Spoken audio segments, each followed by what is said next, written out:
స్వరమాధురి తెలుగు పోడ్కాస్ట్కి మీ అందరికీ స్వాగతం.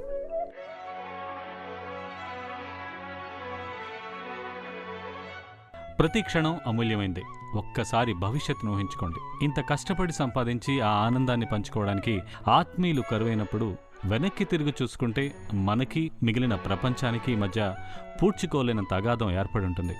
మనమే ఇంత సామాజిక ఒంటరితనానికి లోనవుతున్నామే, తర్వాత తరాలు సంతోషాన్ని పంచుకోవడానికి, బాధలో ఉంటే ఓదార్చడానికి ఎవరూ దొరక్క ఎలా జీవోత్సవాల్లో బతుకుతారో ఒక్కసారి ఆలోచించండి.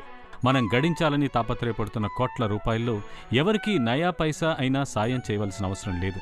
మన పట్ల, మన ఆత్మీయుల పట్ల, సమాజం పట్ల చేతనైనంతలో ప్రేమాభిమానాలు పంచితే చాలు. మరి ఇలాంటి ఎన్నో మాటలు, మరెన్నో స్ఫూర్తిదాయకమైన అనుభవాలు, ఆలోచనలు అన్నీ మీ అందరి కోసం. మరి మన జీవితాన్ని మరొక్కసారి పలకరిద్దాం.